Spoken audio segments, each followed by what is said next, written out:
The democratic man to stop Trump is unpopular 81-year-old. اور اس میں economist کا کہنا یہ ہے کہ ڈیموکریٹک پارٹی نے بہت زیادہ کم ہمتی کی، بہت انہوں نے انڈیسائزونیس شو کی، جب انہوں نے پریزیڈنٹ بائیڈن کو یہ مجبور نہیں کیا کہ 2023 کے سال میں پریزیڈنٹ بائیڈن کو اپنے آپ کو as a presidential candidate nominate کرنے سے روکا جاتا، انہیں کنونس کیا جاتا، بتایا جاتا کہ بھائی آپ کی عمر بہت زیادہ ہو گئی ہے، اب آپ پاپولر نہیں ہیں، آپ کسی اور ینگر کینڈیڈیٹ جو ہے ڈیموکریٹک پارٹی کا، جس کی عمر کوئی 40 50 45 یا کم از کم 60 برس کے قریب ہو، اس کو موقع دیں، اور آپ اب اللہ اللہ کرے خیر کرے گھر میں جائیں اپنے گرینڈ سنس کے ساتھ۔ تو ایسا نہیں جب کیا تو ڈیموکریٹک پارٹی نے اپنے لیے ایک بہت بڑا کرائسس اور بہت بڑا چیلنج کھڑا کر لیا ہے۔ اکانومسٹ کا کہنا یہ ہے کہ اب اس اسٹیج کے اوپر ڈیموکریٹک پارٹی اگر بائیڈن کو کچھ ہو بھی جائے یا بائیڈن جو ہے وہ ہٹ بھی جائیں کیمپین سے، تو بھی ڈیموکریٹک پارٹی کے لیے کوئی نئے کینڈیڈیٹ لانا پریزیڈینشیل جو ہے اس کو پرائمریز میں سے گزارنا جو ہے وہ ممکن نہیں ہوگا۔ اکانومسٹ کا یہ بھی خیال ہے کہ پریزیڈنٹ بائیڈن جو ہے وہ کسی غلط فہمی کا شکار ہیں، اور پریزیڈنٹ بائیڈن یہ سمجھتے ہیں کہ چونکہ میں نے 2018 کے 2018 کے انتخابات کے اندر میں نے 2020 کے 2020 کے انتخابات میں چونکہ میں نے ڈونلڈ ٹرمپ کو شکست دی تھی، اس لیے میں ڈونلڈ ٹرمپ بیٹر ہوں، لیکن یہ ان کی بالکل ایک خام خیالی۔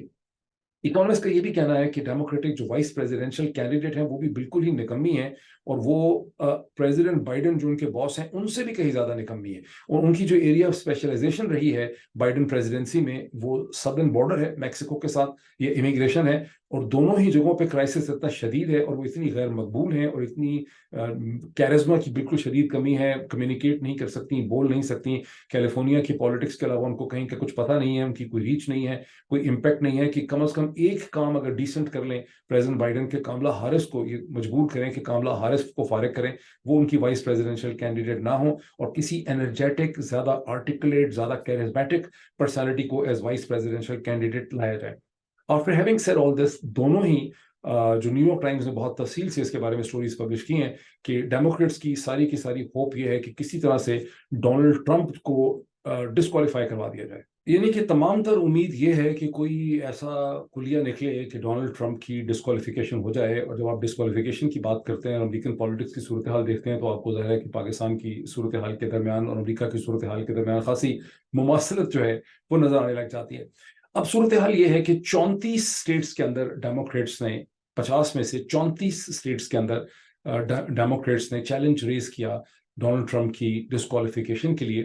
ان 34 اسٹیٹس میں سے 13 اسٹیٹس کی جو عدالتیں اور کورٹس ہیں انہوں نے اس چیلنج کو ڈسمس کر دیا، اور انہوں نے کہا اچھا یہ اٹھا کیا چیز رہے ہیں، یہ چیز رہے ہیں، مختلف قسم کے ایشوز اٹھا رہے ہیں، لیکن بنیادی طور پر یہ کہتے ہیں کہ section 3 of the 14th amendment of the American constitution کی جو 14ویں امینڈمنٹ کا سیکشن 3 ہے، وہ یہ کہتا ہے کہ وہ شخص جس نے کبھی آئین کا حلف اٹھایا تھا as an executive, as an official of the government of United States, اور اس کے بعد وہ اس حلف کی خلاف ورزی کرے تو وہ پھر دوبارہ کوئی آفس ہولڈر نہیں بن سکتا۔ اور ان کا کہنا یہ ہے کہ چونکہ 6 جنوری 2021 کا جو کیپٹل ہل کے اوپر حملہ ہے اس کا الزام ڈونلڈ ٹرمپ کے اوپر ہے، ڈونلڈ ٹرمپ نے ان کو انسپائر کیا، اور یہ میں آپ کے ذہن میں اتنا ضرور مانوں کہ ڈونلڈ ٹرمپ بھی کوئی بہت فرشتہ نہیں ہے، ڈونلڈ ٹرمپ بھی اس کے بارے میں ڈیموکریٹس جتنا کہتے ہیں اس میں سے 50-60% بالکل صحیح ہے، اور ڈونلڈ ٹرمپ ایک بہت ہی مشکل قسم کی شخصیت ہے اور بہت ہی عجیب و غریب قسم کی شخصیت ہے، اور امریکہ کے پڑھا لکھی جو انٹیلیجنسیا ہے اس کی سوچ سمجھ سے ڈونلڈ ٹرمپ بالکل باہر ہے۔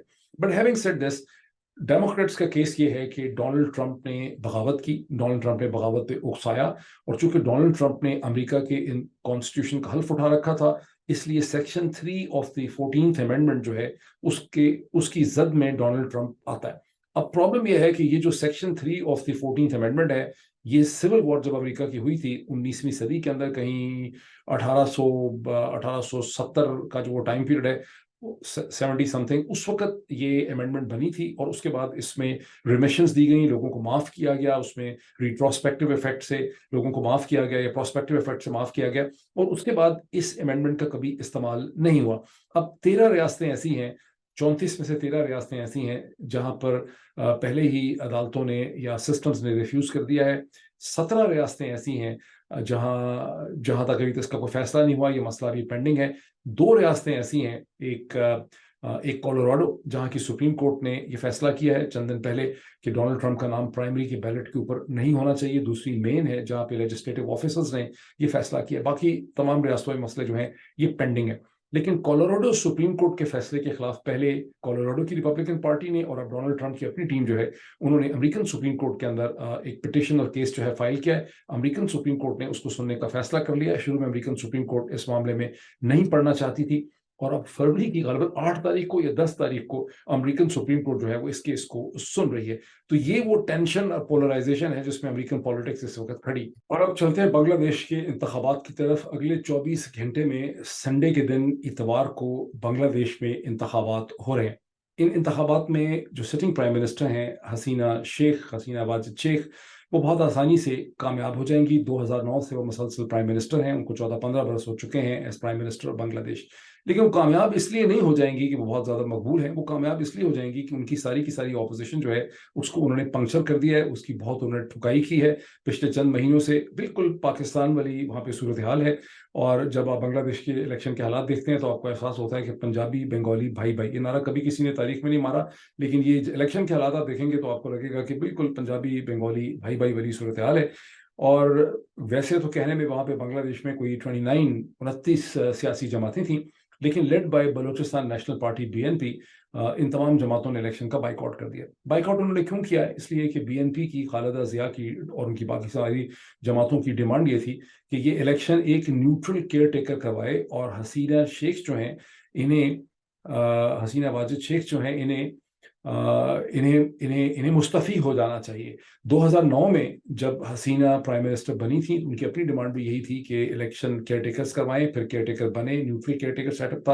اور یہ نیوٹرل کیئر ٹیکر کی جو ساری فکشن ہے، یہ جو ساری کہانی ہے، یہ بنگلہ دیش سے ہی آئی ہے پاکستان کے اندر بھی. اور بات ہے کہ پاکستانی سول ملٹری انتظامیہ نے نیوٹرل کیئر ٹیکر کی کہانی کو ایسا اس کے اوپر ڈینٹنگ پینٹنگ کی ہے، اسکرو ٹائٹ اس کے کیے ہیں کہ وہ نیوٹرل ہی نہیں رہا. لیکن بنگلہ دیشی جو ہے وہ اس قسم کا سائنٹیفک ایکسپیریمنٹ نہیں کر سکے جس طرح کا پاکستان میں ہے. بہرحال حسینہ کہتی ہیں کہ کیئر ٹیکر جو ہیں وہ انکانسٹیٹیوشنل ہیں، وہ غیر قانونی. وہ کیسے کہتی ہیں؟ اس لیے کہ انہوں نے آئین میں تبدیلی کر دی ہے اور اب آئین یہ کہتا ہے کہ کوئی کیئر ٹیکر یا نیوٹرل گورنمنٹ جو ہے نہیں بن سکتی اور جو سٹنگ گورنمنٹ ہے وہی یہاں پر الیکشن کروائے گی. اب اس وقت سچویشن کیا ہے؟ اس وقت سچویشن یہ ہے کہ خالدہ ضیاء جو ہیں وہ تو مسلسل ہاؤس اریسٹ ہیں. فرق صرف پاکستان سے یہ ہے کہ وڈیالہ جیل کے اندر نہیں ہیں، بہت دیر سے ہاؤس اریسٹ ہیں. ان کے صاحبزادے جو پارٹی کے ایکٹنگ چیئرمین یا ہیڈ ہیں وہ لندن میں ہیں، ایگزائل کے اندر ہیں. اور 20,000 سے زیادہ ورکرز جو ہیں اپوزیشن کے، جس میں زیادہ تر BNP کے ہیں، وہ جیل میں ہیں. یہ میں نیو یارک ٹائمز کے فیکٹس آپ کو دے رہا ہوں. ہو سکتا ہے کہ میں آپ کو کچھ اس کی سلائڈ ذرا بھی دکھاؤں. اس سال میں جو 2023 ختم ہوا، اس میں بنگلہ دیش کی اپوزیشن جماعتوں نے لیڈ بائی BNP بہت بڑی بڑی ریلیز نکالی اور بہت انہوں نے کوشش کی کہ وہ سڑکوں کے اوپر ایک عوامی طاقت کا مظاہرہ کریں. اور لاکھوں لوگ جو ہیں وہ سڑکوں پہ نکلے. اس کی ایک فوٹیج بھی آپ کو میں دکھا سکتا ہوں اسکرین کے اوپر. نیو یارک ٹائمز نے بھی پبلش کی، وہیں سے تصویر لے کے میں آپ کو دکھا دیتا ہوں. اور جولائی میں بہت شدت تھی اس میں، لیکن پھر پاکستان سے مماثلت آ جاتی ہے کہ حسینہ کی حکومت نے بڑے زبردست قسم کے کریک ڈاؤن کیے. اور 27 اکتوبر کو انہوں نے خوفناک کریک ڈاؤن کیا جس میں میرا خیال ہے ہزاروں لوگوں کو گرفتار کر لیا گیا، سینکڑوں اس وقت زخمی ہوئے. اور بنگلہ دیش کی عصر حاضر کی تاریخ میں 27 اکتوبر کی وہی اہمیت ہے جو پاکستان کی 2023 کی تاریخ میں 9 مئی کی اہمیت ہے. بنگلہ دیش کی جو اس وقت ساری پالیٹکس ہے، اس کا ایک بیک گراؤنڈ بھی بہت انٹرسٹنگ ہے. 2009 میں جب حسینہ الیکشن جیتی تو ہندوستان کی مدد سے انہوں نے یہ الیکشن جیتا. الیکشن جیتنے کی کچھ عرصے کے بعد، 4 برس کے بعد، اگلے الیکشن سے پہلے، اگلا الیکشن ہونا تھا 2014 میں. 2014 کے الیکشن سے پہلے اچانک فروری 2013 کے اندر شاہ باغ کے نام سے ایک موومنٹ سڈنلی شروع ہو گئی، جس کو اس وقت لوگوں نے بہت زیادہ قدرتی نیچرل قسم کی موومنٹ کہا. جس میں یہ ڈیمانڈ یہ تھی کہ جماعت اسلامی کے جو لوگ ہیں، چونکہ وہ غدار ہیں اور وہ پاکستان کی فوج کے ساتھ کھڑے ہوئے تھے، اس لیے ان کا ٹرائل ہونا چاہیے، انہیں سزائیں دی جائیں، ان کو پھانسیاں دی جائیں. پھر پھانسیوں کا ایک یہ موومنٹ بڑی پاپولر ہو گئی، یہ پورے بنگلہ دیش کے تمام شہروں میں پھیل گئی. اس میں بڑے گیت اور ترانے جو ہیں وہ استعمال ہوئے، اور جس کے نتیجے میں جماعت اسلامی جو ہے وہ بین بھی ہوئی. اس کے 6 یا 7 یا 5 یا 6 لیڈرز جو ہیں ان کو پھانسیاں ملی. بنگلہ دیش میں بڑی وائلنس ہوئی. اس وائلنس کے نتیجے میں غالباً سینکڑوں لوگ، ہزاروں زخمی ہوئے، سینکڑوں لوگ جو ہیں ان کی ہلاکت ہو گئی. اس پوری کی پوری کیمپین کے بارے میں جو زیادہ سوبر پولیٹیکل انالیسس ہے وہ یہ ہے کہ یہ کوئی اسپونٹینیس پولیٹیکل کیمپین نہیں تھی. امریکہ کے اندر بہت زیادہ بنگلہ دیشی اوریجن ایکسپرٹس بھی پائے جاتے ہیں, عام شہری بھی پائے جاتے ہیں, میری ان سے ملاقات بھی بہت ہوتی ہے مختلف جگہوں میں. کبھی اچھا, اب یہ میں ایک بڑا انٹرسٹنگ چیز آپ کے ساتھ شیئر کروں کہ جب بھی میری بنگلہ دیشی امریکن سٹیزنس کے ساتھ ملاقات ہوتی ہے تو میں ان کے ساتھ ایک لمبا چوڑا معافی نامہ اپنا ضرور پریزنٹ کرتا ہوں بینگ پاکستانی. پھر میں کہتا ہوں کہ پاکستان میں جو ہو رہا ہے, تو میں نے ایک چیز یہ دیکھی ہے کہ بنگلہ دیش کی جو سیکنڈ جنریشن ہے ینگر, اس کا پاکستان کے خلاف کوئی ان کی فیلنگ نیگیٹو نہیں ہے. This is I must share with you, میں نے باقاعدہ اس کے حوالے سے بات کی ہے. یس, دیر از عوامی لیگ ریلیٹڈ اولڈر جنریشن جس کی پاکستان کے بارے میں ابھی بھی بہت تلخ قسم کی فیلنگز ہیں, لیکن جو نوجوان نسل ہے بنگلہ دیش کی, اس کی کوئی ایسی فیلنگز نہیں ہے انلیس کہ ان کے کوئی ماں باپ عوامی لیگ کے لیڈر ہوں اور انہوں نے گھر سے گھٹی میں کوئی چیز انہیرٹ کی ہو. بنگلہ دیش کی نئی نسل نے پاکستانیوں کو معاف کر دیا. اچھا, بنگلہ دیش کی جو نئی نسل ہے, ساری بنگلہ دیش کی جو قوم امریکہ میں رہتی ہے, وہ پاکستان کے اندر کے حالات کو بھی بڑے غور سے دیکھ رہی ہے, اور انہیں پاکستانیوں سے بڑی ہمدردی بھی ہے, اور وہ یہ سمجھتے ہیں کہ عمران خان بنگلہ دیش میں بہت پاپولر ہیں کرکٹ کی وجہ سے پرنسپلی, اور اب دوسری وجہ یہ ہو گئی ہے کہ ان کو لگتا ہے کہ چونکہ عمران خان کے ساتھ بھی وہی عناصر اسٹیبلشمنٹ والا وہ کچھ کر رہے ہیں جو بنگالیوں کے ساتھ 1960s اور 70s میں کیا گیا تھا. اچھا, ہیونگ سیڈ دس, واپس آ جاتے ہیں کہ جو سوبر پولیٹیکل انالیسس ہے, جو میں نے پڑھا بھی ہے, کچھ ڈاٹ کنیکٹنگ بھی کی ہے, کہ شاہ باغ کی جو موومنٹ ہے وہ حسینہ کی حکومت اور انڈین انٹیلیجنس کا بائی پروڈکٹ تھا, جس کا اسٹریٹجک گول یہ تھا کہ جماعت اسلامی کو پولیٹیکل فیلڈ سے فارغ کیا جائے, بیکاز جماعت اسلامی اور بی این پی کا کمبینیشن مل کے ایک الیکشن الائنس بناتا تھا اور بنا سکتا تھا, اور عوامی لیگ جو سب سے بڑی پارٹی رہی ہے, اس میں کوئی شک نہیں ہے اس کی پاپولیرٹی میں, اس کے لیے اگر کوئی کریڈیبل تھریٹ تھی تو وہ یہ کمبینیشن تھا. اگر آپ ہندوستانی رائٹنگز کو پڑھیں, بنگلہ دیشی رائٹنگ خاص کر کے انڈین رائٹنگز کو پڑھیں, تو وہ تو کھلم کھلا یہ الزام بھی لگاتے ہیں کہ ضیاء الرحمان کی جب حکومت آئی, جنرل ضیاء الرحمان کی لیٹ 70s میں, پاکستان میں جنرل ضیاء الحق کی حکومت تھی, تو اس کے بعد سے پاکستان کی انٹیلیجنس کمیونٹی کا بنگلہ دیش کی پالیٹکس میں اثر و رسوخ بڑھا, اور انہوں نے جماعت اسلامی کو ایز اے لیور یوز کیا, اور ایون خالدہ ضیاء اور بی این پی جو ہیں ان کو پاکستان کی اسٹیبلشمنٹ کی سپورٹ حاصل رہی. اس حد تک تو آپ کو انڈین سورسز میں لکھا ہوا خاصا مل جائے گا. جو چیز وہ نہیں لکھتے وہ یہ ہے کہ شاہباغ موومنٹ جو ہے یہ ان کا ایک انٹیلیجنٹ انیشیٹو تھا, جس کے ذریعے انہوں نے سو کالڈ پاکستانی انفلوئنس کو بھی ختم کیا, عوامی لیگ کو مستحکم کیا. بنگلہ دیش کی پالیٹکس میں انڈیا کا کنٹرول بہت زیادہ اسٹرانگ ہو گیا. عوامی لیگ اب 15 سال سے وہاں پر بیٹھی ہوئی ہے, اور شیخ خالدہ ضیاء جو ہیں, اور جو ظاہر ہے جب جماعت اسلامی فارغ ہو گئی تو بی این پی کے الیکشن جیتنے کی پاسبلٹی ختم ہو گئی. جب ہندوستان کے پرائم منسٹر نریندر مودی آخری دفعہ بنگلہ دیش گئے تھے, تو آپ کو میں سے جو لوگ فالو کرتے ہیں بنگلہ دیش کی پالیٹکس کو, ادروائز آپ تھوڑی سی گوگلنگ کر لیں, اس کے بارے میں گوگل کریں, تو آپ کو پتا چلے گا کہ خالدہ ضیاء نے بھی انہیں انگیج کرنے کی اور زانو تلمس طے کرنے کی اور ان سے معافی مانگنے کی, اور انہیں مطلب یہ کہ تاکہ ان کا کوئی لیوریج بن جائے انڈیا کے ساتھ, انہوں نے بہت کوشش کی تھی. بہرحال کٹنگ اٹ شارٹ یہ ہے کہ 2009 کے بعد سے ہندوستان جو 1980s میں بنگلہ دیش کی پالیٹکس میں کمزور ہو گیا تھا, یا آؤٹ ہو گیا تھا, ڈس انٹرسٹڈ ہو گیا تھا, یا پاکستان کا انفلوئنس تھا, یا واٹ ایور, وہ ایک لمبی کہانی, ہم پھر کبھی اس کو ڈسکس کر سکتے ہیں. 2009 کے بعد سے بنگلہ دیش کی پالیٹکس میں انڈیا ایک ڈومیننٹ فیکٹر ہے. یہاں تک تو بات بڑی کلیئر ہو جاتی ہے, اس کو سمجھنا بھی بہت مشکل نہیں ہے. اور یہ جو انڈیا کا رول ہے, اس نے بنگلہ دیش کی اکانومی کو پروگرس کرنے میں بھی, بنگلہ دیش کو اسٹیبلٹی دینے میں, بنگلہ دیش کو ایک سنگل گورنمنٹ دینے میں, اس کو یونٹی کمانڈ دینے میں, اور اس کی اکنامک جو پروگرس ہوئی ہے ایکسپورٹ سیکٹر کے اندر, جو اس کی گورنمنٹ ایکسپورٹ سیکٹر ہے, اس میں آپ انڈیا کا ایک بینیفیشل رول جو ہے وہ دیکھ بھی سکتے ہیں. اور انڈیا کی گورنمنٹس نے 2009 کے بعد سے بنگلہ دیش کی ترقی میں ایک رول پلے کیا ہے, اس کو مدد بھی انہوں نے بہت زیادہ کی. لیکن اب کچھ نئے ڈائنامکس پیدا ہوئے ہیں. ایک نیا ڈائنامک جو ہے, وہ جو نیا فیکٹر یہاں پہ بنگلہ دیش میں انٹر کر رہا ہے, وہ اس وقت چین کا فیکٹر ہے. $24 بلین کا ایک ریلیشن شپ چین نے کچھ برس پہلے بنگلہ دیش کے ساتھ پیدا کیا, جس کا بہت چرچا جو ہے وہ پاکستان میں بھی ہوا تھا. لیکن ابھی میں نے کچھ انڈین رائٹنگز ایسی دیکھی ہیں, فار انسٹنس ایک الجزیرہ کی رائٹنگ میں آپ کو اسکرین کے اوپر دکھا سکتا ہوں, جس میں بہت اچھا انٹرسٹنگ انٹیلیجنٹ انالیسس ہے بنگلہ دیش کی پالیٹکس کا, جہاں یہ دعویٰ کیا جا رہا ہے کہ بنگلہ دیش کی وہ لیڈرز کی کلاس, لیڈرشپ کی کلاس, جو ایک زمانے میں 1970s میں عوامی لیگ کی لیڈرشپ تھی, جو پرو انڈیا تھی, جو ایک مڈل کلاس کی لیڈرشپ تھی, جو تھوڑی سی مارکس سوشلسٹ آئیڈیاز رکھتی تھی, جو عوامی قسم کی لیڈرشپ تھی, وہ اب ریپلیس ہو گئی ہے بائی اے بورژوا کلاس جو انڈسٹریل ہے, جو بزنس کلاس ہے اور جو عوامی لیگ کی اس وقت اسمبلی کے اندر لیڈرشپ ہے 2014 کے بعد سے، اس میں 70%، 60 سے 70% جو ہیں وہ سب کے سب بزنس ٹائکونز ہیں، بزنس لیڈرز ہیں، اور ان میں سے بہت بڑی میجورٹی ایسی ہے جسے چائنیز نے کلٹیویٹ کر لیا ہے through different kind of business deals. ان میں نام وام بھی بہت سے ان کے لکھے ہوئے ہیں. اب انڈیا نے کیوں نہیں ان کو کلٹیویٹ کیا، یہ ایک بہت بڑی بیسٹری کوشچن ہے، کیونکہ انڈیا بھی بہت بڑی اکنامک پاور ہے، وہ بھی ساتھ بارڈر پہ بیٹھا ہوا ہے، پر چائنیز نے ان کو کلٹیویٹ کر لیا ہے. اور چائنیز بنگلہ دیش میں عوامی لیگ کی سٹیٹس کو میں اور عوامی لیگ کے جیتنے میں اور اس موجودہ حکومت کے قائم رہنے میں اب وہ بہت زیادہ انٹرسٹڈ ہیں.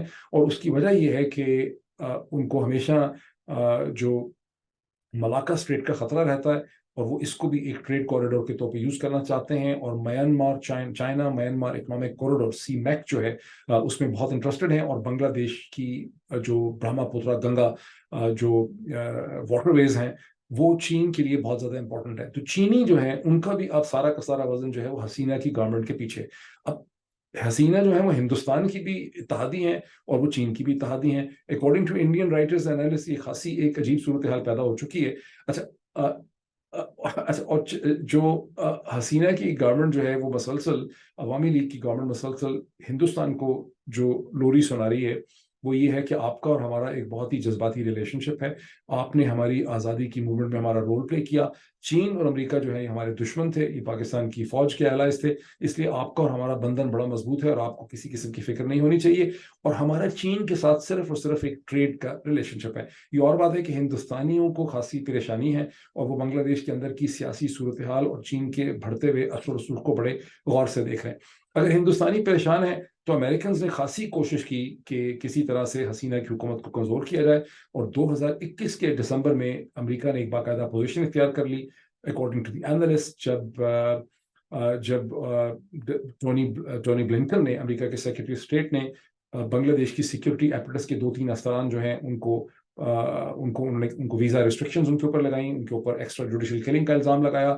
پھر مارچ 2023 کے اندر بنگلہ دیش کے حوالے سے ایک نئی ویزا پالیسی آئی کہ بنگلہ دیش کے وہ آفیشلز جو الیکشن کے پروسیس کو obstruct کریں گے، ڈیموکریسی کا راستہ روکیں گے، ان کے اوپر ریسٹرکشنز ہوں گی، ان کے اوپر ویزا ریسٹرکشنز ہوں گی. پھر سپٹمبر میں اس نئی ویزا پالیسی کو امپلیمنٹ کرنے کا، اس سال سپٹمبر 2023 میں جو گزر چکا ہے، اس کا فیصلہ ہوا.